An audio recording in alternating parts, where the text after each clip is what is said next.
সালমান মুক্তাদির, comment, রিলেশনশিপগুলো তোমাকে কি শিক্ষা দিয়েছে? প্রত্যেক রিলেশনশিপ কিছু না কিছু শিখেছে। যারা মডেলিং করে তারা মনে হয় দে আর ইনটু ড্রাগস। সাকসেসফুল মানুষের পিছে হাজারটা মানুষ পড়ে থাকে। কাস্টিং কাউচ মডেলিংয়ে আছে কিনা? কেন জানি আমরা অন্য মানুষের সাকসেস সুন্দরভাবে নিতে পারি না। বাংলাদেশে বিং আ ওয়েমেন, তুমি এভরি সিঙ্গল সেকেন্ড তুমি রিয়েলাইজ করছো তুমি একটা মেয়ে, ওকে তাই জন্য তাকিয়ে আছে। তুমি একটা মেয়ের জন্য তুমি যেটাই করছো না কেন তাকায় থাকবে, কীভাবে তুমি তাকিয়ে থাকবে। সো হ্যালো এভরিওয়ান, সবাইকে ওয়েলকাম করছি একুশে টেলিভিশনের স্পেশাল পডকাস্ট আয়নাতে। আপনাদের সাথে রয়েছে আমি মাহা আজ থেকে, এবং আমার সঙ্গে প্রতি পর্বেই থাকবেন একজন করে স্পেশাল গেস্ট, যার সঙ্গে কথা হবে তিনি হবেন আয়নার মুখোমুখি হয়ে তার কর্মজীবন, তার ব্যক্তিজীবন, নানান ধরনের আলোচনা আমরা করব। এবং আজকের দিনেও রয়েছেন একজন স্পেশাল গেস্ট, যিনি দ্য বিউটিফুল, আমার অনেক পছন্দের Jessia Islam. Hello, thank you so much for inviting me. চলো আজকে আমরা অনেক গল্প করব এবং অন্যরকম একজন জেসিয়াকে যদি জানা যায়, যদি পসিবল হয় আমরা জানবো কেমন চলছে সবকিছু। একটু কাজের ব্যস্ততা নিয়ে কথা বলি। ভালো যাচ্ছে কাজের ব্যবস্থা। বর্তমানে যেটা হচ্ছে মিস ইন্টারন্যাশনাল বাংলাদেশ 2025, ওটার পজিশনটা নেওয়ার পর as a winner, as a representative of Bangladesh, ওটা নিয়েই ফোকাস করছি। সো জাপানে হবে নেক্সট মান্থে। ওকে, সো নেক্সট মান্থে যাচ্ছি। আচ্ছা, এটা তো একটা বড় প্রিপারেশন দরকার আছে। অবভিয়াসলি এটার প্রিপারেশন বলতে হ্যাঁ অনেক কষ্ট। কতজনের সঙ্গে এবার ফাইটটা দিতে হবে? Most probably 80 contestant, 80 all over the world. এই জায়গাগুলোতেই যে যাওয়ার সময় এবং যাওয়ার আগে প্রিপারেশন সব কিছু মিলিয়ে টেন্সড থাকা হয় না? মানে পুরো ব্যাপারটাকে ওভারকাম কিভাবে করা হয়? এটা তো আমি এখনো জানি না, চেষ্টা করছি how to overcome this, because it's a lot of pressure, not very easy to stay under that position, কারণ সবাই দেখছে। অ্যান্ড একটু ভালো করলে মেবি বাংলাদেশের জন্য পজিশনটা পাবো আমি। সো নিজের উপর অনেক বড় একটা পজিশন, ওইটা অনেক কষ্ট হয়, অনেক বেশি প্রেশার হয়। ওভারকাম মেবি উইথ টাইম, যেরকম লাস্ট ইয়ার প্যাজেন্টে আমার অনেক টাইম লেগেছে ওভারকাম করা, like 6 mass to 1 year to completely overcome to that, because last year আরেকটা বিউটি প্যাজেন্ট আমি গিয়েছিলাম। সো আমি ন্যাচারালি আর কি। আচ্ছা, বিউটি প্যাজেন্টগুলোতে কিন্তু অনেক ধরনের ক্রাইটেরিয়া দিয়ে দেওয়া হয়, বডি গোল থাকে কিছু, ফেশিয়াল স্ট্রাকচার থেকে শুরু করে প্রপার হতে হবে সব কিছু। এই জায়গাগুলোকে আসলেও থাকে, এবং এটা প্রিপারেশনটা কেমন থাকে? হ্যাঁ, এগুলা ডেফিনেটলি থাকে সব বিউটি প্যাজেন্টে, একটা এক এক রকম। কিন্তু এটা আসে হচ্ছে ওই জায়গা থেকে, কারণ এটা প্ল্যাটফর্ম তো হচ্ছে উইমেন এম্পাওয়ারমেন্ট নিয়ে, উইমেনদেরকে নিয়ে প্ল্যাটফর্ম। সে যে উইনার হয় তার অনেক বেশি দায়িত্ব থাকে কমিউনিটির মধ্যে, আর স্পেশালি পজিটিভ ইম্প্যাক্ট করার জন্য অনেক কাজ নেয়, চ্যারিটি কাজ, সোশ্যাল ওয়ার্ক বেসিক্যালি। অ্যান্ড আমার কিন্তু বিউটি প্যাজেন্টে আসাই হচ্ছে সোশ্যাল ওয়ার্ক আমি করতে পছন্দ করতাম, অ্যান্ড অলওয়েজ চেতাম যে আমি কিছু একটা করতে চাই বা করতে পারি নিজের জন্য, মানুষদের জন্য, এটা আমার ভালো লাগে। সো ওই প্যাশনটা ওইখান থেকেই গ্রো করেছে। সো ডেফিনেটলি ওই জায়গাতে এই বিউটি প্যাজেন্টে basically they look forward to for women যারা হচ্ছে নিজেরা ঠিকঠাক থাকলেই কিন্তু মানুষকে ইনফ্লুয়েন্স করতে পারবে ভালোভাবে। দ্যাটস ওয়াই ওরা হচ্ছে ফিটনেস দিয়ে ঠিকঠাক আছে নাকি, ওদের অ্যাডভোকেসি কী নিয়ে হচ্ছে, তারপর আমরা কী করছি আমার ব্যক্তিগত জীবনে, কী নিয়ে কাজ করছি, পার্সোনালি কতটুকু ইনভলভড উইথ সোশ্যাল ওয়ার্ক, সেগুলো ডেফিনেটলি অনেক ম্যাটার করে। এই প্যাশনটা কী ভেবে কাজ করেছিল, বা কেন মনে হয়েছিল যে আমি বিউটি প্যাজেন্টে যেতে চাই? এই প্যাশনটা আসে হচ্ছে, এটা আমি অনেক জায়গায় অনেক ইন্টারভিউতে বলি, আপনি যদি বাইরের বিউটি প্যাজেন্ট দেখেন, বাইরের কান্ট্রিজ দেখেন, ফর এক্সাম্পল ইন্ডিয়া, নেপাল, আর হচ্ছে শ্রীলঙ্কা, আর ফিলিপিন্স, আর ভেনেজুয়েলা, ভিয়েতনাম, যেসব কান্ট্রির নাম বলছি, ওরা কিন্তু বিউটি প্যাজেন্ট শুরু করেছে 60s থেকে, 1965, তারপর 70s, কন্টিনিউ করতে করতে 80s, 90s, 2000, 2010, 11, তারপর 20s। বাংলাদেশ কিন্তু প্রথমবার, I was the first official Miss World Bangladesh in 2017. That was the very first time. So আমরা ডেফিনেটলি অনেক পিছিয়ে আছি এদিক দিয়ে, উইমেন এম্পাওয়ারমেন্ট অথবা যেটা বলি প্ল্যাটফর্ম বিউটি প্যাজেন্ট নিয়ে। Beauty pageant is not about সৌন্দর্য প্রতিযোগিতা, সৌন্দর্য না কিন্তু সৌন্দর্য, কিন্তু মানুষটা মিসকনসেপশন একটা আছে মানুষের, যেটা মেবি সুন্দর হলেই হয় না। No, it's not about that. এখানে দেখো, আমার একটা প্রশ্ন আছে, তুমি ইন্টারন্যাশনাল প্ল্যাটফর্মগুলোতে গিয়েছো এবং ওখানকার কালচারটা তুমি দেখেছো, আমরা আসলে পারি কি প্রপারলি বিউটি প্যাজেন্টগুলো অ্যারেঞ্জ করতে? আমরা প্রপারলি ট্রিট করতে পারছি কিনা? আমাদের গোলটা প্রপার কিনা আসলে? এই জন্যই আমি যে কিছুক্ষণ আগে যেটা বলছিলাম, আমরা এত লেট করে যে আসছি, মানুষ কখন কোন কাজ ভালো করে, যখন এক্সপিরিয়েন্স থাকে আমাদের। সো আমাদের কিন্তু এক্সপিরিয়েন্সটা ল্যাকিং আছে। আমি কি মনে করি বাংলাদেশ ভালো করবে? ডেফিনেটলি মনে করি। আমি কি মনে করি বাংলাদেশে ভালো ভালো কন্টেস্টেন্ট থাকবে ইন দ্য ফিউচার? ডেফিনেটলি, কিন্তু ওই কন্টেস্টেন্ট ভালো করার জন্য কিন্তু মানুষদেরও এক্সপিরিয়েন্স হওয়া উচিত, হতে হবে। ন্যাশনাল ডিরেক্টরেও অনেক বেশি রেসপন্সিবিলিটি থাকে, তো টিম থাকে, কিন্তু বাইরের দেশে কিন্তু অনেক টিম থাকে। যেটা আমি বলছিলাম, আমি এতবার পার্টিসিপেট করেছি 4টা প্যাজেন্ট, রাইট?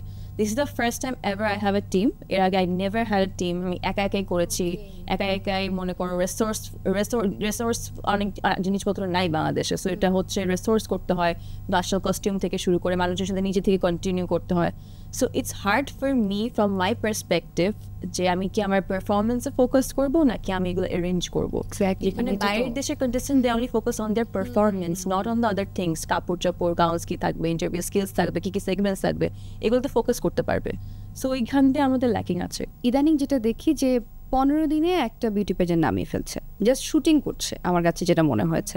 কয়েকদিন পর পর প্যাজেন্ট, এবং এই ব্যাপারগুলোতে আসলে আলটিমেটলি আমরা ভালো কন্টেস্ট্যান্ট পাচ্ছি কি না, এটা একটা বড় প্রশ্ন। এটার ইন্টেনশনটা হচ্ছে মানুষ যারা 15 দিনের প্যাজেন্ট নামাচ্ছে, ওদের ইন্টেনশনটা কি কিছু প্যাজেন্ট নামানো নাকি কিছু একটা করা, ভালো করা। প্যাজেন্ট কিন্তু আসছে কিছু একটা ভালো করার জন্য, right, to do something good for the society. কিন্তু যারা হচ্ছে মনে করেন যেটা বললেন 15 দিনের মধ্যে নামা ফেলছে, 10 দিনের মধ্যে নামা ফেলছে, তারপর কেয়ার করছে না উইনার কী করছে, কাজ কী দিচ্ছে, আনফর্চুনেটলি তাহলে কিন্তু the essence of beauty pageant কিন্তু চলে যাচ্ছে। এটা তো কিন্তু এসেন্স না। জেসিয়া ইসলাম মডেলিং করতে বেশি পছন্দ করে নাকি অ্যাক্টিং করতে বেশি পছন্দ করে? যখন আমি মডেলিং করি আমি হচ্ছে জেসিয়া ইসলাম হিসেবে মডেলিং করি, যখন অ্যাক্টিং করি নিজের ক্যারেক্টার প্লে করছি না, আমি আরেকজনের ক্যারেক্টার প্লে করছি। কিন্তু এটাই খুবই ডিফারেন্ট, দুটাই খুবই ইন্টারেস্টিং আই উড সে। অ্যাক্টিংয়ে কি সামনে আরও বেশি বেশি কাজ করার প্ল্যানস আছে কি? ইনশাআল্লাহ, if I get the opportunity I would love to try. এখানে কিন্তু আরেকটা কথা আছে যে যারা মডেলিং থেকে আসে তারা অত ভালো অ্যাক্টিং করতে পারে না বা ক্যারিয়ার অত ভালো গুছিয়ে উঠতে পারে না এখানে। So how do you think that?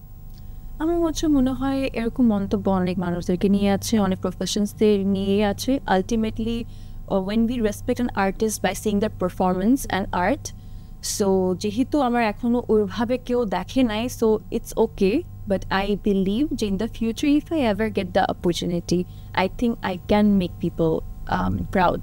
প্রতিবার র্যাম্পে হাঁটার সময় আসলে কোন জিনিসটা বেশি কাজ করে? প্রত্যেকবারই আমি চেষ্টা করি হচ্ছে একটু ডিফারেন্ট কিছু করার, একটু বেটার করার, যাতে আমি নিজেই দেখে বলতে পারবো যে আমার এই ওয়ার্কটা এর আগের ওয়ার্কের থেকে অনেক ইমপ্রুভ হচ্ছে। আমি নিজেই স্যাটিসফ্যাকশনের জন্য কিন্তু কাজ করি। সো এটাই ইন্টেনশনটা রাখি যে আমি নিজের কাছ থেকে একটু বেটার করতে পারি, পারফরমেন্স দিতে পারি। স্টেজের কোনো মেমোরির কথা মনে আছে? খুব এম্বারেসিং ছিল আমার জন্য, কিন্তু আমি আবার ওভারকাম করেছি। অনেকেই হাঁটতে গিয়ে পড়ে গিয়েছে, অনেক ইন্টারন্যাশনাল র্যাম্প ওয়াক আমি দেখেছি। সো এরকম কোনো এক্সপিরিয়েন্স আছে?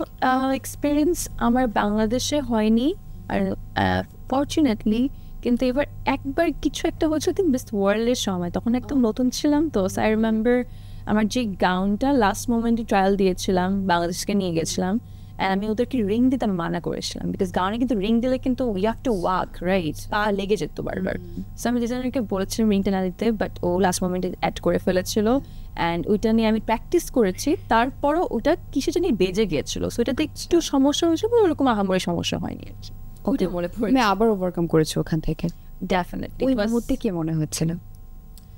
ওই মুহূর্তে আই ফেল্ট যেহেতু বাংলাদেশকে রিপ্রেজেন্ট করছিলাম, and I felt like it was a big mistake, অনেক গিল্টি লেগেছে, খারাপ লেগেছে আলটিমেটলি, অবভিয়াসলি। যার কাছে মনে হচ্ছিল যে মানুষ কীভাবে এটা কি আমাকে পয়েন্টস কাউন্ট করবে, আমি কি লাইক পজিশনস পাবো। সারপ্রাইজিংলি এরকম পজিশন পেয়েছি, অ্যান্ড আই রিমেম্বার আমি যখন পড়ে গিয়েছিলাম, পরে যখন উঠে আবার হাঁটা দিয়েছি, আই রিমেম্বার আশেপাশে অনেক মানুষ বাংলাদেশ বলে হাততালি দিয়েছিল। They appreciate people who continue even if they fall. লাইফটাকে জেসিয়া কীভাবে দেখে আসলে? এই পর্যন্ত যা যা অ্যাচিভমেন্ট হয়েছে, সামনে আরও অনেক প্ল্যান্স আছে, ফিউচার প্ল্যান্সের কথা তো আমরা আলটিমেটলি বলতে পারি না, কিন্তু থাকে আমাদের কাছে। জীবনটাকে কীভাবে দেখে? আয়নার সামনে দাঁড়ালে কোন জিনিসটা সবচেয়ে বেশি দেখতে পাই? হার্ডওয়ার্ক, বিউটি, নাকি প্যাশন অ্যান্ড থাকে না যে goals? I think life is all a mixture of everything all together. আমি চাই লাইফটাকে দেখতে হচ্ছে আমি যেখানে থাকি না কেন এভরি ইয়ার নতুন অ্যাচিভমেন্ট ডেফিনেটলি করতে চাই, আর একটু সাকসেসফুল ডেফিনেটলি হতে চাই, নিজের থেকে এর আগের বছরের থেকে আর একটু বেটার হতে চাই, মানুষ হিসেবে ভালো হতে চাই। অ্যান্ড যেটাই করি না কেন I want to make sure যে মানুষকে আঘাত না করে সবাইকে খুশি রেখে আর কি, নিজেকে ইনক্লুডিং অবভিয়াসলি, সো এটা রেখে কন্টিনিউ করতে। তখনই আমার কাছে মনে হয় that's what life is all about to me. Modelling করতে গিয়ে কোন বিষয়টা নিজেকে আরও স্ট্রং করেছে? ফার্স্টের দিকে অনেক ক্রিটিসাইজড হয়েছি, অনেক বেশি হয়েছি। I think that's what really pushed me to work more hard on myself, so that the people who criticized, I wanted to challenge them, and I wanted to make sure in the future they like me for my work and they appreciate that. And I think so far I did pretty well, not bad. You are. ধরো আগে শুরুর দিকে যখন সবাই অনেক বুলি করতো, অনেক ধরনের কথা বলতো, সেই সময় কেমন, মানে কিভাবে নিতে বিষয়গুলো, এখন কেমন ভাবে ডিল করো? অনেকেও জানতো না যখন আমি প্রথম মিস ওয়ার্ল্ড বাংলাদেশ হয়েছি 2017-এ, তখন কিন্তু আমি জাস্ট 18 বছর হয়েছিল আমার 1 মাস নাকি। So I was pretty young. I felt very bad, very horrible. আমার কাছে হঠাৎ করে মনে হচ্ছিল বাসা থেকে কত বেশি বের হতাম না, হঠাৎ করে একটা প্যাজেন্টে গিয়েছিলাম। অ্যান্ড আমি গিয়েছিলাম, আমার ইন্টেনশন গোলস ডিফারেন্ট ছিল। আমি ভেবেছিলাম যে আমি এক্সপিরিয়েন্স করার জন্য যাই, নেক্সট বা 1-2 বছর পর প্রপার প্রিপারেশন গ্রুমিং করে তারপর যাবো। But I had no idea I will be the winner that year. আমি ফার্স্ট রানার আপ হয়ে গেছিলাম, তারপর 1 সপ্তাহ পর একটা কন্ট্রোভার্সির জন্য উইনার ডিথ্রোনড হয়ে গেল, then I got the title. So I'm going to go inexperienced. I didn't wanted this. I didn't want that year. Maybe I wanted this, but I wanted it 2 বছর পর, not in that year. So ওইখান থেকে হঠাৎ করে 18 বছর একটা মেয়ে এত ক্রিটিসাইজ হচ্ছে, দ্য হোল বাংলাদেশ ইজ জাজিং ফ্রম হেড টু টো। মাত্র বাচ্চা একটা মানুষ, আমি হাঁটতে পারি না, ঠিক কোনো মেকআপ করতে পারছি না, I don't know how to talk properly, I don't know what I'm even doing. The team was not helping me out for anything. So নিজে করতে হচ্ছে। So that realization was the starting of my career and journey, I would say. That was the realization moment যে how I really want to see myself. মানুষ যেভাবে দেখুক ওভাবে চাই আমি নিজেকে দেখতে, নাকি আমি নিজেকে কিভাবে চাই যেভাবে আমি প্রাউড ফিল করবো। সো ওই সময়টাতে নিজেকে এই যে গুছিয়ে ওঠা, একটু সামলানো, এই ব্যাপারটাকে একদম একা, নাকি ফ্যামিলি সাপোর্ট ছিল, ফ্রেন্ডসরা ছিল আশেপাশে? I think we all face this. যখন আমরা নিজেরা কিছু শুরু করি, অনেকে অনেক মন্তব্য করে, যখন অ্যাচিভ করি, ইনক্লুডিং ফ্যামিলি ফ্রেন্ড সবাই এসে পড়ে যে সাকসেসের পরে। সো স্ট্রাগলটা আলটিমেটলি নিজে একাই করতে হয়।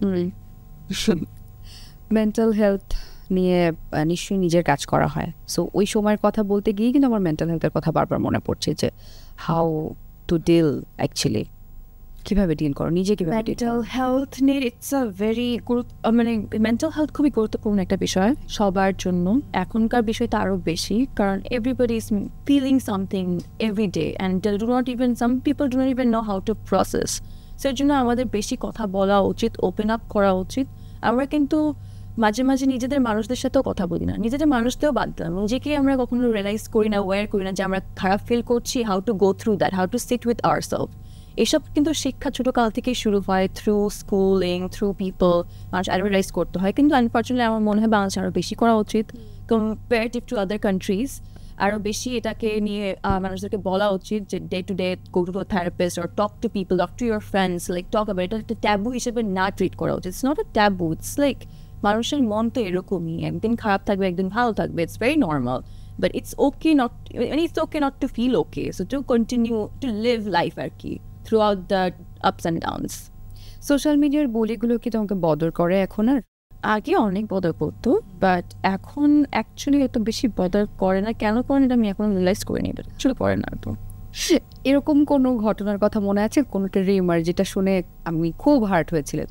হ্যাঁ, I remember যে same year when I just turned 18 আমি হচ্ছে ক্রিটিসাইজড হলো, আমার ফেসবুক প্রোফাইলস হ্যাক হয়ে গেলো ব্যাক টু ব্যাক, 3-4 বছর এরকম ঝামেলা হচ্ছিল। তারপর হ্যাক করার পর when I got the Facebook ID back and আবার সুন্দর করে যাচ্ছিলাম, হঠাৎ করে আবার হ্যাক করে সামথিং কিছু মেমোরিয়াল, মানুষ মারা গেলে একটা মেমোরিয়াল থাকে না, যে remembering her or something like that. So that I remember I felt আমার খুবই unethical লেগেছিল আমার কাছে মনে হচ্ছিল no matter how much you hate a person, you cannot do that to anyone. Not for me, because যারা মনে করেন রিলেটিভ ছিল, ফ্রেন্ড সার্কেল ছিল, তোর সম্পর্কে আত্মীয় ছিল, তাদের সাথে মেবি প্রতিদিন কথা হয় না, বাট টাইম টু টাইম কয়েকদিন পর অনেকদিন পর ক্যাচ আপ করা হয়। So they actually felt bad, they thought মানে কিছু একটা হয়ে গেছে। সো ওইটা চিন্তা করে অবভিয়াসলি খারাপ লেগেছিল, মনে হচ্ছিল এটা একটা মানে। তোমার নিজের কাছে কখনো মনে হয়েছে যে এই যে ব্যাক টু ব্যাক এত বেশি পিছনে লাগছে, মানুষজন এত বেশি ক্ষতি করার চেষ্টা করছে, এটা আমার নিজের কেউই করছে, বা আশেপাশে হয়তো আমার নিজের কেউই এটা করাচ্ছে, এরকম কখনো মনে হচ্ছে? টু বি অনেস্ট না, ওরকম ফিল হয়নি, কারণ আমি যখন ফেসবুক তখন সবারই আছে। So when I research about this kind of things, আমার কাছে মনে হয়েছিল, এখনও মনে হয় যে এটা success, any kind of successful মানুষের পিছিয়ে হাজারটা মানুষ পড়ে থাকে, কেন জানি আমরা সাকসেস অন্য মানুষের সাকসেস সুন্দরভাবে নিতে পারি না, অ্যাকসেপ্ট করতে পারি না, আমাদের জেলাসি কাজ করে। আর আমরা যখন দেখি কেউ সাকসেসফুল একটু 10টা-15টা খারাপ মন্তব্য করে ফেলি ইনস্টেড অফ প্রেজিং। কেন জানি ওইটাই আমাদের ন্যাচারালি এসে পড়ে, যেটা আই থিঙ্ক আমাদের চেঞ্জ করা উচিত। একদমই তাই। এবং এখানে যে বিষয়গুলো আমাকে অনেক বেশি বদর করে, এবং আমি দেখি আর্টিস্টদের পেজগুলো যখন গো থ্রু করি, বাংলাদেশের মানুষের সব কিছুতে সমস্যা। ও কেন শুকনা, ও কেন মোটা, ও কেন কালো, ও কেন সাদা, ও কেন মডেলিং করবে, ও কেন ভাত খাবে, ইচ অ্যান্ড এভরি টপিকে তাদের সমস্যা। People should know to be aware and mindful in Facebook platforms, social media platforms too, also in real life too. জেসিয়া কেমন ব্যক্তিগত জীবনে? তোমার রাগ, অ্যাঙ্গার ইস্যু আছে কি না, বা কেমন ডিল করো? ডেফিনেটলি রাগ আছে, খারাপও লাগে, ভালোও লাগে। তুমি রাগ করলে কি করো? এখন অনেক ম্যাচিউর হয়েছে, এখন রাগ হলে অত বেশি রিয়াক্ট করি না। I think I stay content, I try to talk to someone যার উপর রাগ হয়েছে, to clear it out, that's it. Casting couch মডেলিংয়ে আছে কিনা, তুমি ফেস করেছো কি? কাস্টিং কাউচ মডেলিংয়ে না, সব ইন্ডাস্ট্রিতে আই থিঙ্ক আছে। ইটস ফেস করার না আমি বলবো কেন আছে, because I feel like also some part of the world people perceive women as an object, which is very horribly wrong. We are not. We are part of human beings. We are human, sorry, that's a wrong word. We are human beings. There are men, there is women, there are transgender. There are like Allah বানিয়েছে আমাদেরকে সবাইকে, পুরা পৃথিবীকে, সব জীব জন্তু সব কিছু বানিয়েছে। সো এখানে হচ্ছে একটা ডিফারেন্ট জেন্ডার হলে আমরা যে মন্তব্য করবো যে ছেলে এটা করতে পারবে না, মেয়ে এটা করতে পারবে না, মেয়ে এইভাবে কথা বলা উচিত না, বা ওভাবেই দেখতে হবে, this is super wrong. I think এটা এই জন্যই হয় বিকজ আমরা পুরাটা ওয়ার্ল্ড ম্যান মেড ওয়ার্ল্ড বানিয়ে ফেলেছি instead of respecting women. So I think respect জিনিসটা অনেক কমে গিয়েছে মেয়ে মানুষদের উপর, যে ইন্ডাস্ট্রি হোক না কেন, ওটার জন্যই আই থিঙ্ক কাস্টিং কাজটা হয়। ছোটবেলার কথা যদি বলি, তাহলে ছোটবেলা থেকে কি এরকম কিছুই ইচ্ছা ছিল যে আমি বড় হয়ে অ্যাক্ট্রেস হব বা মডেলিং করবো বা এই industry? Always, yeah. I always wanted to be a model. I always wanted to join beauty pageant, represent Bangladesh. Classmates, friends, বাসার সবাই তাদের কিরকম আসলে এক্সপিরিয়েন্স ছিল? তাদের কাছ থেকে পাওয়া এক্সপিরিয়েন্স কেমন ছিল? খুব ইন্টারেস্টিং একটা স্টোরি। হ্যাঁ বলো। লাইক আমার ক্লাস 3 এর একটা ফ্রেন্ড ছিল, Nazia. So I remember when I first won Miss World Bangladesh, she called me after a week or a month. I don't remember the timeline, but I remember she called me. And she called me and she was sharing me. তো জেসে তোমার baby মনে নাই, but তুমি class 3-তে থাকতে আমাকে জিজ্ঞেস করছিল WHO এর ফুল মিনিং কি। আমি লাইক এটা ফুল মিনিং কি, তখন আমার মনে ছিল না, লাইক কি যে World Health Organization basically. And আমি তো ওকে জিজ্ঞেস করছিলাম যেটা আমি জেনে কি করবো। ও আমাকে জিজ্ঞেস করছিল, না আমি ওকে জিজ্ঞেস করছিলাম, ও আমাকে জিজ্ঞেস করছিল যে আমি জেনে কি করবো। সো ক্লাস 3-তে নাকি ও একটা সিচুয়েশন, একটা টাইমে আমি ওকে বলেছিলাম বিকজ আমি ফিউচারে মিস ওয়ার্ল্ডে ঢুকবো, তো এই পার্টিসিপেট করবো, এর জন্য আমি রিসার্চ করছি। বাসার সবাই কিভাবে নিত? বাসার সবাই সাপোর্টিভ ছিল? ছোটবেলা জানতো না কি হচ্ছে, অবভিয়াসলি বাচ্চা তখন ড্রিমস বলতো আমি সবাইকে রিমেম্বার। তারপর with time they are super supportive now. আসলে একটু ফ্রেন্ডশিপ নিয়ে কথা বলি। তুমি ফ্রেন্ডশিপটাকে কিভাবে দেখো, বা কেমনভাবে আসলে লাইফে ইম্প্যাক্ট ফেলে ফ্রেন্ডসরা? I think choosing friends is very important for every individual. বুঝে শুনে ফ্রেন্ডস বানানো উচিত, কিন্তু ফ্রেন্ডস বানানোর পর বেশি চিন্তা না করা উচিত। এটা ভাবেই আমি ফ্রেন্ডস বানাই আর কি। ওকে, দেখো আমরা যারা ইন্ডাস্ট্রির ভেতরে কাজ করি, তাদেরকে বাইরের ফ্রেন্ডস আসলে মেনটেন করাটা ডিফিকাল্ট হয়ে যায় কিনা অ্যাট সাম পয়েন্ট? ইন্ডাস্ট্রি যারা আছি অনেকেই বলে যে শুধুমাত্র কাজের ক্ষেত্রে তারা দেখায় যে তারা খুব ভালো ফ্রেন্ডস, আসলে অত ভালো ফ্রেন্ডস হতে পারে না। তোমার ক্ষেত্রে এমন হয়েছে কিনা, বা তুমি কি মনে করো? আমার তো আই থিঙ্ক উল্টা, আমার বাইরের ফ্রেন্ডস এত ভালো ফ্রেন্ডস, আলহামদুলিল্লাহ মাশাআল্লাহ, I am very grateful for some of my really good friends. Because আমি মনে করি আপনি কখনো সাকসেসফুল যদি না হতে পারবেন একা একা, মানুষদের আশেপাশে থেকে সাপোর্ট নিয়েই কিন্তু মানে একটা মানুষ সাকসেসফুল হয়। রাইট। আর একটা সাকসেসফুল মানুষের পিছনে অনেক মানুষের হাত আছে। তো এক একটা ফ্রেন্ড এক এক জায়গায় আমাকে হেল্প করেছে, you know, when I was down, when I was not doing fine, ওখানে ছিল, আমার পাশে ছিল। থাকাটাই অনেক বড় একটা সাপোর্ট আমি বলবো। ইন্ডাস্ট্রি ফ্রেন্ডের মধ্যে কি এরকম জেনুইন ফ্রেন্ড হয়েছে যে তাদের সাথে আসলে আমার কাজ বা অন্য কিছু না, but I can be my self? তোমার ফ্রেন্ডস ধরো খুব ভালো ফ্রেন্ড 3-4 জনের নাম আমি বলতে পারবো যদিও, কিন্তু তোমার কাছ থেকে Rakin Afsar, he's a very genuine and really good friend of mine, and I absolutely love him as an individual. Like একটা মানুষ হিসেবে অনেক ভালো, তারপর জেরান জুহি হচ্ছে একটা ফটোগ্রাফার, ফিমেল ফটোগ্রাফার, অ্যান্ড ওর most of the beautiful Bengali picture তুলেছে, শাড়ি পরা পিকচার তুলেছে। And আমাদের ফ্রেন্ডশিপ কিন্তু থ্রু ওয়ার্ক হয়েছে, কিন্তু now we are great friends, কিন্তু আমাদের স্টার্টিং হয়েছিল থ্রু ওয়ার্ক, লাইক ছবি তুলবো, এক্সপেরিমেন্টাল করবো, কনসেপশনাল পিকচার্স। তারপর আরও অনেক বলতে পারবো। সো এরকম আমার অনেক ভালো ভালো জেনুইন ফ্রেন্ডস আছে, অনেক আগে থেকে ছিল, এখনো আছে, কন্টিনিউ হচ্ছে আর কি। তোমার কি কোনো স্টোরি মনে পড়ে কোনো ফ্রেন্ডদের কাছ থেকে যেটা অনেক ওভারওয়েলমিং ছিল, তোমার লাইফে ঘটে গেছে কোনো খারাপ সময়ে, সে এমন কিছু করেছে তোমার জন্য, বা কোনো সারপ্রাইজ কিছু একটা? হ্যাঁ, আই রিমেম্বার কয়েকদিন আগে এটা হয়েছিল, 2-3 মাস আগে। আমি কি জানি হয়েছিল, আই ওয়াজ সুপার ডাউন, আমার ভালো লাগছিল না কারোর সাথে কথা বলতে, বাস থেকে বের হতে ইচ্ছা করছিল না, কিছু দেখতে ইচ্ছা করছিল না, আমার just in general within depressed লাগছিল অনেক বেশি। So I remember Rakin called me, and আমাকে ওর মিটিং ছিল আশেপাশে, আমার বাসার আশেপাশে। তো আমাকে বলছিল ওর মিটিং আছে, ও কিছুক্ষণের জন্য আসবে, এসে লাইক একটু রেস্ট নিবে, তারপর চলে যাবে বাসায়। বলতে হ্যাঁ শিওর আসতে পারো, কিন্তু I can't talk to you because I am not feeling really well. তুমি তাহলে তোমার মতো করে চিল করতে পারো, আমি জাস্ট কথা বলবো না, তো বেশি বেশি আমার খারাপ লাগছে এরকম। অনেক সুন্দর করে জিনিসটা ওই দিন আমার মনে আছে যে অনেক সুন্দর করে হ্যান্ডেল করেছে। ও এসে কোনো বেশিও কথা বলে নাই, আমাকে জোর করে একটা ভালো একটা মোটিভেশনাল মুভি দেখিয়েছে। অ্যান্ড ও যখন বের হয়ে গেছে বাসার থেকে, I just realise I am not feeling depressed at all. And I realise যেটা হয়েছে বিকজ ও সুন্দর করে হ্যান্ডেল করছে, আমাকে ফোর্সও করে নাই, প্রেশারও দেয় নাই, আমাকে just he just let me be, যাতে স্যাড আছি বাট থাকো তুমি তোমার মতো স্যাড, আমি পাশে আছি। So that's what friends are for, right? Maybe even if you don't do anything, just being around them is the best thing you can do for them. Wonderful, আমার শুনতেও খুব ভালো লাগছিল বিকজ ফ্রেন্ডসটা কিন্তু লাইফের অনেক বড় একটা part. I can feel that. ধরো ফ্যামিলির চাইতে ফ্রেন্ডসের সাথে বেশি কথা বলা হয়, বেশি শেয়ার করা হয়। So You can be yourself with your friends, so that's why. I can be. আচ্ছা, অনেকে ধরো বলে যে মডেলিং মানেই গ্ল্যামার, আর কিছু বোধহয় এখানে নাই। অনেকের কনসেপ্ট এটা, অনেকের ধারণা, স্পেশালি বাইরের মানুষদের। অ্যাকচুয়ালি কি তাই? I don't think so. Talent না থাকলে গ্ল্যামার দিয়ে কী কাজ? যতই সুন্দর হই না কেন, যতই গ্ল্যামারাস হই না কেন, if I am not maintaining my lifestyle, my work, if I'm not putting effort, মানুষ আমায় কেন নিবে? অবভিয়াসলি কিছু একটা ইম্প্রুভমেন্ট দেখবে, কিছু একটা বেটার কিছু একটা দিতে ট্যালেন্ট দেখতে হবে, right? For example ramp walk যেটা বললাম, যদি আমার র্যাম্প ওয়াক ইম্প্রুভ না হতো, আমি যদি বাজে হাঁটতাম, আমাকে কোনো ডিজাইনার নিত। সো ডেফিনেটলি কোনো কাজ কেউ ট্যালেন্ট ছাড়া পায় না, অনেক কষ্ট করতে হয়, পিছনে অনেক পরিশ্রম করতে হয়, পরিশ্রমের পরেই অনেক কিছু অ্যাচিভ করা যায়। আই ডোন্ট থিঙ্ক এছাড়া পরিশ্রম ছাড়া কোনো কিছু অ্যাচিভ করা পসিবল না। বাংলাদেশে কিন্তু মডেলিং কনসেপ্টটাকে এখনও ওভাবে প্রায়োরিটি দেওয়া হয় না, এখনও ওভাবে ভালোভাবে অ্যাকসেপ্ট করা হয় না। সো তুমি নিজেকে এই ইন্ডাস্ট্রিটাকে কীভাবে দেখতে চাও, বা নিজেকে কীভাবে দেখতে চাও যে এটা 5 বছর পর আরও বেটার হোক, বা কোন কোন জায়গাগুলোতে আসলে ইমপ্রুভ করা উচিত? আই রিমেম্বার যখন আমি মডেলিং শুরু করেছিলাম, আর চারিপাশে মডেলিং নিয়ে অনেক বাজে কনসেপ্ট ছিল, মিসকনসেপশন ছিল, অ্যান্ড সবাই অন্যভাবে দেখতো মডেলিংটা, কারণ খারাপ একটা কিছু একটা দেখতো। সো এটা আমার গায়ে লেগেছিল। যখন আমি শুরু করেছি, আমি চ্যালেঞ্জ হিসেবে শুরু করেছি যে it will be a fight for my self till the end. And আমি যখন শুরু করেছি, আমার ইন্টেনশনটা ছিল till I am here in this industry, I want to change this misconception about people that modeling is a bad thing. It's not. It's something we can do in a nice way, in a good way, if I have a kind heart, if it comes from a good intention. And I believe my idea and my wish comes from a very good intention.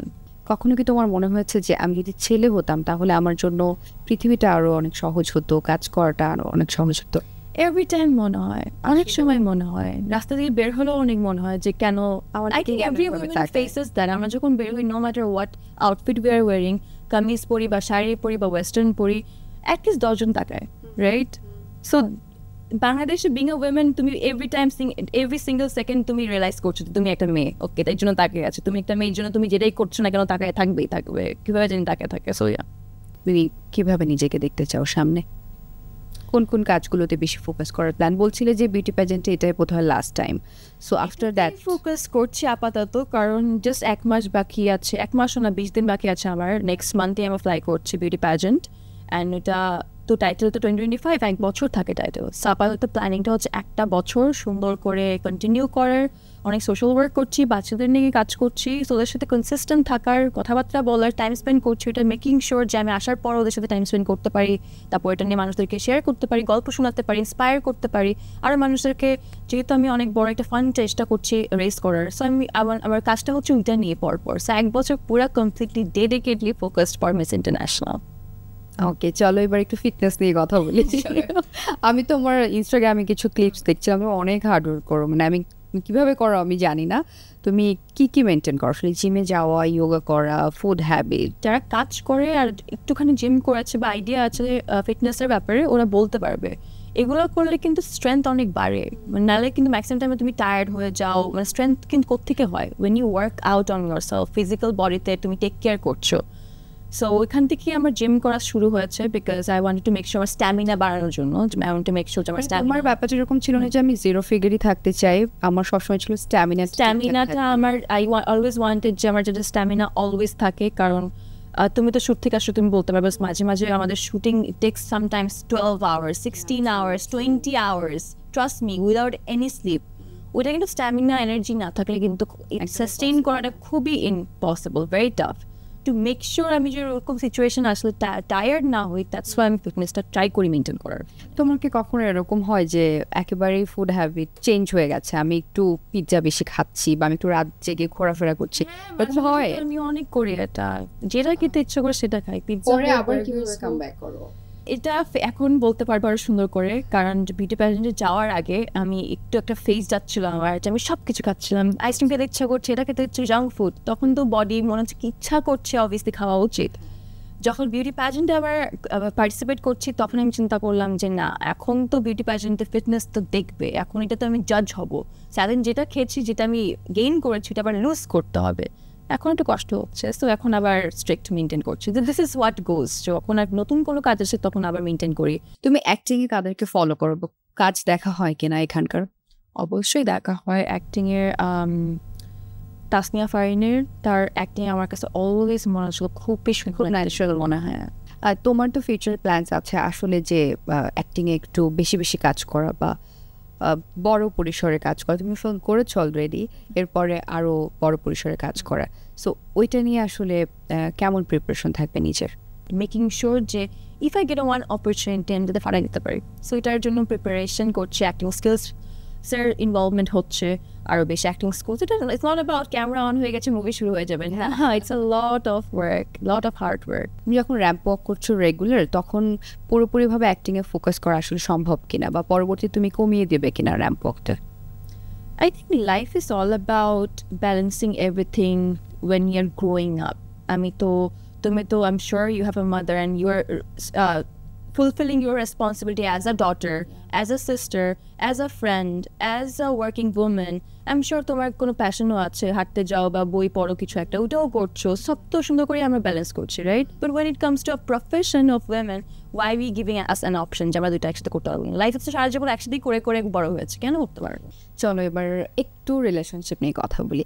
কিভাবে দেখো আসলে সম্পর্কগুলোকে, বা আমি যদি পার্টনারশিপের কথাই বলি, in ফিউচারে তুমি কি ধরনের পার্টনার চাও? রিলেশনশিপ নিয়ে আমি অ্যাকচুয়ালি পার্সোনালি রাখতে চাই, এটা আমার by choice. I don't want public people to have any comment or any idea about my personal life. থাকে না যে বিয়ে তো ইচ্ছে আছে ইন ফিউচারে, বিয়ে করতে চাও, সো কিভাবে তুমি আমার ম্যারিড লাইফটা দেখতে চাও, বা বিয়ের প্রিপারেশনটা কেমন, যে সেটা 5 বছর পরে? Can answer? Yeah sure. I see my future, my married life with a partner who is as successful, if not successful, who is workaholic, who wants to work. যে যেখান থেকে আসুক, যে ব্যাকগ্রাউন্ড হোক না কেন, অনেস্টলি আমি এটা আমার কাছে এটা ম্যাটার করে না। আমার কাছে ম্যাটার করে ভালো মানুষ নাকি, হাম্বল নাকি, অলসো তার নিজের অ্যাবিলিটি আছে যে কষ্ট করার, কাজ করার, যার ভিতরে একটুখানি স্পিরিট থাকে না, আমি শিওর প্যাশন থাকে না, আমি শিওর সে কিছু না কিছু করে করতে পারবে নিজের জন্য। সো অতটুকুই আমি জাস্ট মেক শিওর করতে চাই আমার ফিউচার পার্টনার জাস্ট এই কয়েকটা কোয়ালিটি থাকে। এখনকার রিলেশনশিপের কনসেপ্টগুলো একেবারে চেঞ্জ হয়ে গেছে, অনেক বেশি সিচুয়েশনশিপে বিশ্বাসী, বেঞ্চিং অ্যান্ড অল, আমি বলতেও পারবো না এত কিছু। সো তুমি এই বিষয়গুলোকে সাপোর্ট করো কিনা বা বিশ্বাসী কিনা এরকম? আমি মনে করি যেটা যাকে খুশি রাখে উইদাউট হার্মিং এনিওয়ান, আমাদের মন্তব্য তো করা উচিতই না। যদি হার্ম করে তাইলে we should raise our voice. If it's not harming anyone then why should we talk? When it's about you, তখন তুমি কোন কনসেপ্টে যেতেছো? ধরো প্রপার রিলেশনশিপে তুমি বিশ্বাসী, লয়ালিটি অ্যান্ড অনেস্টি সহ? আমার কাছে মনে হয়, আমার জন্য না, বাট ইন জেনারেল বলতে পারবো যে exploring before you get married is very important. Why? Because to sustain a good relationship you need to know your version of relationship you want, right? So ওটার জন্য তোমার এক্সপিরিয়েন্স ডেফিনেটলি দরকার, আর নিজের বোঝার দরকার যে তুমি কী টাইপের পার্সনের সাথে থাকতে চাও বা কী টাইপের রিলেশনশিপ চাও। ওই অভিজ্ঞতা is very much important. Are you in a relationship right now? কেমন কোনো মন্তব্য করি। ঠিক আছে, আমি জোর করবো না, তার মানে থাকতেও পারে নাও থাকতে পারে, উই ডোন্ট নো। সো রিলেশনশিপগুলো তোমাকে কি শিক্ষা দিয়েছে? প্রত্যেক রিলেশনশিপ কিছু না কিছু শিখেছে। প্রত্যেকবার ব্রেকআপ হওয়ার পর রিমেম্বার আমি ওদের বেশি নিজের উপর ফোকাস করেছি, ডেডিকেট হয়েছি, because at the end of the আমার কাছে মনে হয়েছে শিক্ষাও পেয়েছি রিলেশনশিপ নিয়ে। আমার কাছে মনে হয় রিলেশনশিপ তখনই টিকে থাকে যখন তুমি কনস্ট্যান্টলি, রিলেশনশিপ না যে কোনো জিনিস জীবনে টিকে থাকে যখন তুমি কনস্ট্যান্টলি ওই জিনিসের উপর কাজ করো। এটা তোমার relationship with your mother, father, আর brother, or your husband, or your boyfriend, you have to keep working on the relationship continually. একবার কাজ করেছি তারপর আমি ডান, লাইক ঠিক আছে ওরা আশেপাশেই থাকবে, no, this is not how it works. You constantly have to create good memories for them. আর একটাই প্রশ্ন আমার এই বিষয়ে, সেটা হচ্ছে অনেক সময় আমরা বাইরের কান্ট্রিতে দেখি, আমি জানি না এটা শুধু ক্যামেরার জন্য করে কিনা ওরা, যে ব্রেকআপের 10 বছর 5 বছর বা একটা টাইম পিরিয়ডের পরে ওরা আবার ফ্রেন্ডস হয়ে যায়। তোমার কি এটাতে মানে মনে হয় কি যে এটা পসিবল কিনা বা বিশ্বাসী কিনা তুমি এগুলোতে? আমি মনে করি এটাতে কষ্টকর কোনো কথা মানে ব্যাপার নাই। ডেফিনেটলি যদি ফ্রেন্ডস হওয়া পসিবিলিটি হয় তাহলে ডেফিনেটলি হবে, এটা তো কোনো এমন কিছু না যে হতে পারবে না। I think that's the nicest way to be in touch. And also I would say relationship has a very important part in our life, right? So ওই মানুষটা অবভিয়াসলি ভালো হোক খারাপ হোক কিছু একটা ভালো কিছু করে দিয়ে গেছে, আমাদের আপগ্রেড করেছে, অনেক ম্যাচুরিটি আসছে ওগুলোর জন্য অনেক মানুষের মানুষের। So I think that we should appreciate that and know how to balance, respect that relationship if we want to stay friends. And I think that's giving the respect to that excess, right? Relationship ke amra respect দিয়ে friends continue করতে, তখন আমরা respect দেওয়া শিখি যে এটা না ওই মানুষটা অনেক ভালো করেছে আমার জন্য, now I respect this him or her and I want to be friends. I think it is definitely possible to stay friends. Modelling নিয়ে অনেক মিসকনসেপশন আছে, যে যারা মডেলিং করে তারা মনে হয় দে আর ইনটু ড্রাগস, তাদের লাইফস্টাইল ভালো না, তারা শুনেছি শুরু করার সময় ইভেন আমার my own parents was like না মডেলিং এটা করে মানুষ, তুমি জানো এটা করে। আমি লাইক আমি তো করবো না, ইউ ক্যান ট্রাস্ট মি, আমি ওর daughter definitely. And that was যেটা বলছিলাম স্টোরি স্টার্টিং একদম, যে আমি তো জার্নি শুরু করেছি বিকজ আমার এই ইন্টেনশন ছিল যে এটার কোনো এক্সাম্পল নাই, কিন্তু অনেস্টলি লাইক এক্সাম্পল দেখাতে হয়, হয়ে দেখাতে। সো এই ইন্টেনশনেই আমি আমার মডেলিং জার্নিটা শুরু করেছি, যে I want to be at least one example where people can say যে না, I have seen her personally, I know her and she is not like that and she is a very good example of being a model, and that's how I think I can change the perception about modelling in our industry. Well, আমরা অনেক কিছু নিয়ে কথা বলছি এবং অনেক topic কিন্তু আসছে সত্যি। সো পজিটিভ থাকার জন্য কি কি বিষয়ে আসলে কাজ করা উচিত একটা মানুষের? উচিত হচ্ছে making sure you are active physically, workout করো বা হাঁটতে যাও বা সুইমিং করো বা হাঁটাহাঁটি বাসায় করো, বা এটা তোমার উপর ডিপেন্ড করে, বাট অ্যাক্টিভ হওয়া খুব ইম্পর্ট্যান্ট। বিকজ আমরা অ্যাক্টিভ হলে তখন আমাদের হচ্ছে I think there is a scientific thing যে একটা কি একটা কেমিক্যাল রিলিজ হয় বডিতে for it is very important to be happy, right? So আমি এটা দেখেছি যে যখন আমি অলওয়েজ কন্টিনিউ করছি ওয়ার্কআউট, তখন আমি জেনুইনলি ন্যাচারালি হ্যাপি থাকতেছি, আপলিফটেড থাকছি then when I am not working out at all. So workout definitely important. Reading is always very important. I think we always should read a book, a newspaper or research about what's happening in the current world. ওইটাই বেশি important, জানা উচিত কি কোথায় কি হচ্ছে, মানুষ কি করছে। এখন ওই যে বলছিলাম ট্রেন্ডে অনেক কিছু আসে, সো হঠাৎ করে ট্রেন্ড আসলো অ্যাস্থেটিক সার্জারি, অনেকেই এটার মধ্য দিয়ে যাচ্ছে, অনেক বাইরের দেশেও আমি দেখেছি, বাংলাদেশে তো খুবই হরিবল ওয়েতে যাচ্ছে। সো আমি জানি না অনেকের কাছে হয়তো নিজেকে এভাবে দেখতে ভালো লাগে, বাট তুমি এটাকে কিভাবে দেখো? আমি দেখি হচ্ছে it's 2025 and more years to go. দুনিয়া তো চলতেই থাকবে, ইয়ার্স বাড়তেই থাকবে, মানুষজন মানে আসছে যাচ্ছে, বাট আপগ্রেড অনেক বেশি হচ্ছে টেকনোলজিক্যালি, অনেক বেশি আমরা আপগ্রেড হয়েছি, আরও বেশি হবে ইন দ্য ফিউচার। আমি কি করব না করব এটা কিন্তু আমার নিজের individual choice. So it's up to me, এটা পার্সোনালি সবার ইন্ডিভিজুয়াল চয়েস। সো এটা মেজরিটিদেরকে বলে কিছু হবে না যে নতুন একটা জিনিস এসেছে এটা কি করা উচিত না করা উচিত না, বা ওই জিনিস আসতেই থাকবে, কিন্তু এটা জাস্ট অ্যাস্থেটিক না, আরও আমি শিওর আরও বেশি ডিফারেন্ট জিনিস জরুরি কিনা ধরো যে আমার ফেসটাকে একটা ওই স্ট্রাকচারেই দেখতে হবে। এবং আমি অনেক সময় শুনেছি যে আচ্ছা আমার একটু ডাবল চিন আছে, যেমন আমার একটু ডাবল চিনের সমস্যা আছে, আমি অনেক সময় শুনেছি যে না আপনার একটু শার্প থাকলে ভালো হতো, আপনার ফলোয়ার কাউন্ট একটু কম আছে, এ ধরনের অনেক কিছু আমি ফেস করেছি। সো আমি অ্যাক্টিং করতে গেলে আমার গুড অ্যাক্টিংটা বেশি জরুরি নাকি আমার বোটক্স ফিলার বেশি জরুরি, সেটা তো আসলে না, অ্যাক্টিং বেশি গুড অ্যাক্টিং বেশি জরুরি। সো এই বিষয়টাকে আসলে তুমি কীভাবে দেখো? এই যে যারা মন্তব্য করছে instead of focusing on the main part, main important factor যে অ্যাক্টিং স্কিলসটা বেশি important, no matter what background you are in, what work you are doing, স্কিলসটা বেশি ম্যাটার করে। আমরা যখন অ্যাপিয়ারেন্স থেকে জাজ করা শুরু করি, we can find a lot of things to criticise, right? But I think there is no point of doing the criticising part, because একজনের সৌন্দর্য আল্লাহ সবাইকে ডিফারেন্টভাবে বানিয়েছে, সব ইউনিক ফিচার্স দিয়েছে। আমরা ভুলে গেছি how to B comfortable with our own skin tone. তুমি কি কোনো ধরনের সার্জারির মধ্য দিয়ে কখনো গিয়েছো কিনা বা ইচ্ছা আছে কিনা? একদমই যাইনি, I can confidently say that I have never done any surgery. The only thing I have ever ডান হচ্ছে আমার দাঁত ফিক্স করেছে, দ্যাটস ইট। আর 3টা শব্দে যদি আমি জেসিয়াকে নিজেকে এক্সপ্রেস করতে বলি, 3টা ওয়ার্ডে কি কি থাকবে সেই ওয়ার্ডগুলো?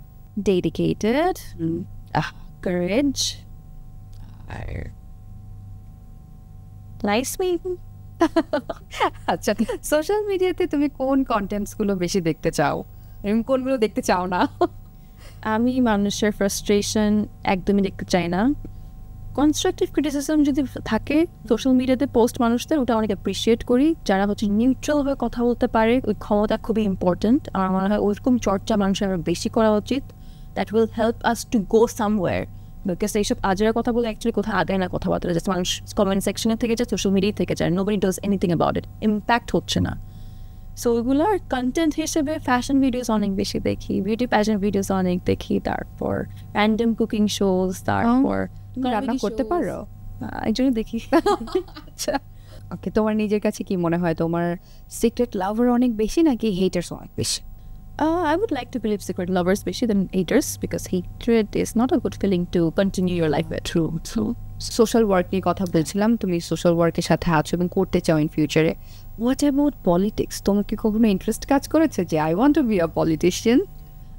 পলিটিক্সের বিষয়টার অত বেশি মন্তব্য নাই আমার, কিন্তু আমার মনে হয় একটা দেশে অনেক বেশি পলিটিক্যাল পার্টি ডেফিনেটলি হওয়া উচিত, নতুন ক্রিয়েট করা উচিত, যাতে if we want the youth to be involved, we should see this kind of practice more, because like a development country, development বা successful country development কিন্তু অনেক মানুষরাই করে, আমরাই করি, রাইট? মানুষই করে, মানুষ পলিটিক্যাল মানুষের উপরেই যায়। সো যতক্ষণ ওরকম চর্চা হবে না ততক্ষণ ডেভেলপমেন্ট আসবে না, চেঞ্জেস দেখবো না আমরা। সো আমার কাছে ডেফিনেটলি মনে হয় আরও বেশি চর্চা করা উচিত। I don't see myself being involve, but I want two C people, women, men, everyone, most of the people to be more involved in politics. সিনেমার মতো করে যদি বলি যে 7 দিনের জন্য তোমাকে বানিয়ে দেওয়া হলো, তুমি কোন কোন বিষয়গুলো চেঞ্জ করতে চাও দেশের? Starting from having a very strict system with the government, with the laws, making sure laws যাতে মানুষ কিছু না করতে পারে, মেকিং শিওর, যেহেতু আমাদের অনেক মানুষদের কমপ্লেন্টস ফেসবুকে সব নিয়ে সব কিছু কমপ্লেন করছে, এটা এই সিস্টেম ভালো না, এই মানুষ এটা করছে, গভর্নমেন্ট গালাগালি করছে ইচ্ছা মতো। I think being transparent will help people to see যে ওরা কী কাজ করছে, কোনো চেঞ্জেস করছে না কি না, কিছু আপডেট দেওয়া একটা, যেহেতু আমরা সোশ্যাল মিডিয়ার যুগ, এখন সবাই জানতে পারছি কি আমাদের কী কাজ করছে, একটা নর্মালি মরালি আপডেট দিচ্ছে যে কী করছে না করছে। কেন একটা পলিটিশিয়ান এত বড় বড় কাজ করছে আপডেট দিবে না, রাইট? কী করছে না করছে। So I think being transparent, ওইসব সিস্টেম করতাম। মেকিং শিওর দ্য অ্যানিমাল এইটা যাতে প্রোটেক্ট হয়, অ্যানিমালস সবগুলো সুন্দরভাবে আর মানে থাকতে পারে, আর ওদের একটা আছে, গ্রুপ আছে টু টেক কেয়ার অফ ওদেরকে, shelter basically, I couldn't remember the word, shelter আছে প্রপার, বেকার যাতে কমে যায়, ওদের যাতে কাজ থাকে, জবস থাকে, জব অপরচুনিটি যাতে বেড়ে যায়, and also making sure education system অনেক বেশি যাতে ইম্প্রুভমেন্ট হয়, বিকজ একটা দেশের ফিউচার কিন্তু এডুকেশন সিস্টেমের থ্রুতেই হবে, কিন্তু কারণ এডুকেশন ইজ দ্য কি towards A brighter future, definitely we all know that. But তাও আমরা এডুকেশনকে অত বেশি প্রায়োরিটাইজ করি না, প্রাইভেট ইউনিভার্সিটি অনেক বেশি এক্সপেন্সিভ হয়ে যায়, সব অ্যাফোর্ড করতে পারে না। So making sure this kind of things is a very মানে একটা মানুষের কিন্তু এটা খুবই একটা নর্মাল একটা বেসিক নিড, রাইট? সো এটা এক্সপেন্সিভ না করে যাতে অ্যাফোর্ডেবল হয় সবার জন্য, অ্যান্ড সবাই যাতে এইসব বেসিক জিনিস এক্সপিরিয়েন্স করতে পারে, like education. It shouldn't be a luxury. একটা কথা বলে এডুকেশন নিয়ে কথা বলে অনেক লম্বা সময় কথা বলা যাবে, বিকজ এটা আসলে বাংলাদেশের জন্য অনেক এক্সপেন্সিভ হয়ে গেছে এবং বাংলাদেশের মানুষের সবচেয়ে বেশি দরকার যেটা এখন এই মুহূর্তে, that is education. And education shouldn't be a luxury, right? Why is it luxury? হয়ে গেছে Because আমার business হিসেবে নিচ্ছে এটা। Yeah, that's true, এবং এটা নিয়ে কেউ কথা বলে না। And that's why I think কথা বলছে politicians should be involved talking about improving this education system in Bangladesh. এবং দেখো আরেকটা বিষয় যে এখানে অনেক বছর কাজ করছে, ধরো এই ইন্ডাস্ট্রিতে তুমি অনেক আর্লি এজ থেকে শুরু করেছো, আমি অনেক আর্লি এজ থেকে শুরু করেছো, ম্যাক্সিমামই তাই। একটা পর্যায় পর্যন্ত তারা সাকসেস নিচ্ছে, তারা এখান থেকে টাকা কামাই করছে, তারা তারপর বিদেশ চলে যাচ্ছে। সো কীভাবে দেখো তুমি জিনিসটাকে? আসলে খুবই কমপ্লিকেটেড একটা জিনিস এখানে সিনারিও, কারণ আমি দেখেছি দেশে থাকলেও অনেক বাজে অবস্থা হয়, মারামারি হয়, গালাগালি হয়, জিনিসপত্র চামড়া ছিঁড়ে ফেলার মতো। মানে আমরা যেটা বললাম ম্যানার্স তো না অনেক এগ্রেসিভ হয়ে যায়। আমরা যে কাজটার জন্য মানে এই কাজগুলো করি যেটার জন্য, সেটা হচ্ছে respect.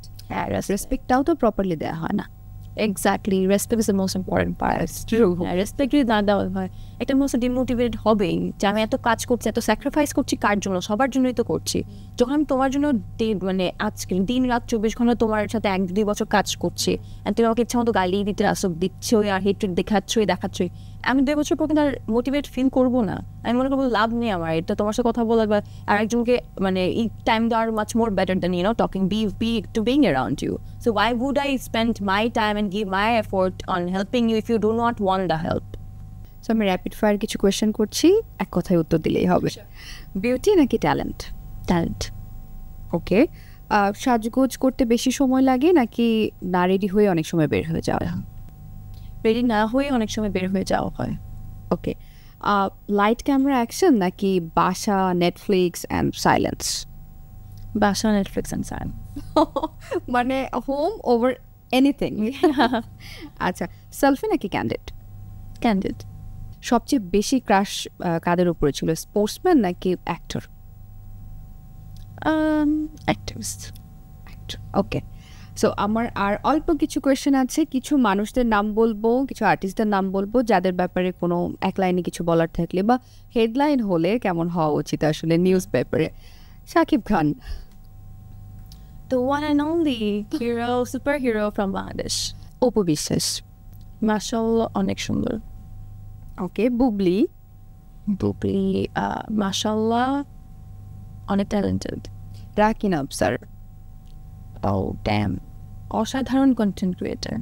Salman Muqtadir. No comment. Thank you so much আজকে আসার জন্য। অনেক সুন্দর একটা সময় কাটিয়েছি অ্যান্ড আমরা অনেক কিছু নিয়ে কথা বলেছি। সো আমি অনেক উইশ করি অ্যান্ড আই হোপ জেসি আরও অনেক ভালো করবে সামনে। Thank you so much. Naturally, I'm at a bolina, but I really enjoyed doing this show with you. I love your energy a lot. Thank you so much for inviting. Thank you so much to ETV for this platform. সবাইকে অনেক বেশি জানাই, thank you জানাই, and yeah, that's it. তো দেখা হবে আবারও very soon. Absolutely. Bye bye.